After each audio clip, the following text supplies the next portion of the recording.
மறைந்த தலைவர் பற்றி யார் விமர்சனம் செய்தாலும் தவறான ஒன்று என அதிமுக செயலாளர் அன்பழகன் தெரிவித்துள்ளார்.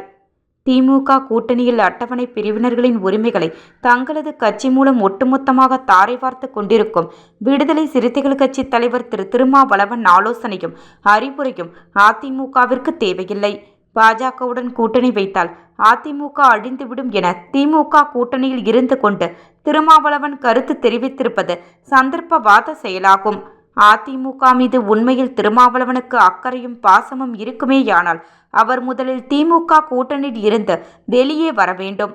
திமுக கூட்டணியில் விழும் வாக்கு 4 வாக்கும், அதே போன்று 25% வாக்குகள் விடுதலை சிறுத்தைகளின் வாக்குகள் என திருமாவளவன் அவர்கள் நேற்று முன்தினம் கூறியதை இதுநாள் வரை திமுகவின் எந்த ஒரு கூட்டணி கட்சியும் மறுக்கவில்லை. தமிழகத்தில் மொத்தம் உள்ள 234 இடங்களில் 25% இடங்களை, அதாவது சுமார் 58 இடங்களை வரும் சட்டமன்ற தேர்தலில் திமுக கூட்டணியில் இருந்து விசிக திருமாவளவன் அவர்கள் பெற்றால் உண்மையில் அதிமுக அவருக்கு வாழ்த்து தெரிவிக்கும்.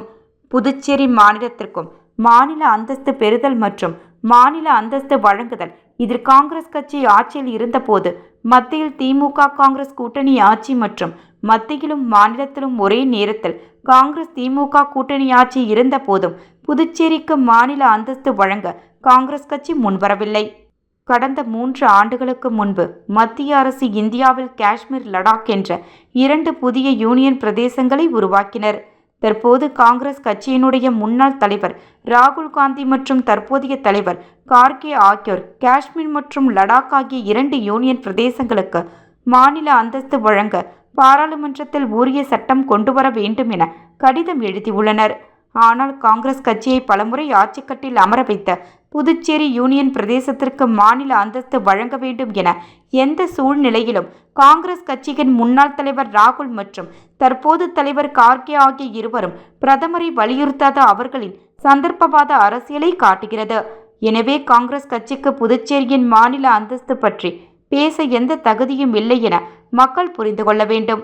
மறைந்த தலைவர் பற்றி யார் விமர்சனம் செய்தாலும் தவறான ஒன்று. அந்த வகையில் பெருந்தலைவர் காமராஜரை பற்றி கொச்சைப்படுத்தி பேசுவது தவறு. திமுக தலைவர் ஸ்டாலின் அவர்களுக்கு மிக நெருக்கமானவரான பாராளுமன்ற உறுப்பினர் சிவா அவர்கள் மறைந்த காமராஜர் பற்றி தரைக்குறைவான கருத்தை தெரிவித்துள்ளார். கடந்த முறை கூட்டணியில் பாஜக இருந்தபோது பாஜக தலைவராக இருந்த அண்ணாமலை அவர்கள் பேரறிஞர் அண்ணா அவர்களை பற்றி தவறாக பேசியதால் மத்தியில் பாஜக ஆட்சியில் இருக்கும் போதே பாஜகவுடன் கூட்டணி இல்லை என அண்மையுடன் அறிவித்த அவர் எடப்பாடியார். ஆனால் இன்று திமுக கூட்டணியில் இருந்து காங்கிரசார் வெளியேற தயாரா? காமராஜர் பற்றி தவறாக பேசியது குறித்து திமுக தலைவர் ஸ்டாலின் அவர்கள் பொதுமக்கள் மத்தியில் மன்னிப்பு கேட்க வேண்டும். ஒவ்வொரு தேர்தலின் போதும் காமராஜரை முன்னிறுத்தி காங்கிரஸ் தேர்தலை சந்தித்து வருகின்றனர்.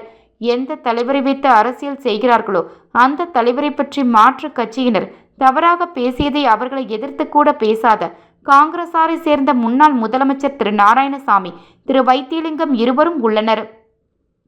திமுகவை கண்டித்தால் எதிர்வரும் சட்டமன்ற தேர்தலில் மிகப்பெரிய பாதிப்பு நமக்கு ஏற்படும் என வாய்மூடி மௌனம் காக்கின்றனர். அற்ப வாக்கு வங்கிக்காக பெருந்தலைவர் காமராஜரை விசாரித்த திமுகவை கண்டிக்கக்கூட திராணியற்ற கட்சியாக புதுச்சேரி காங்கிரஸ் உள்ளது. வரும் தேர்தலில் திமுகவுடன் காங்கிரஸ் கூட்டணியில் இருந்தாலும் காங்கிரஸ் தொண்டர்கள் திமுக வேட்பாளர்களுக்கு சரியான தண்டனையை வழங்க வேண்டும்.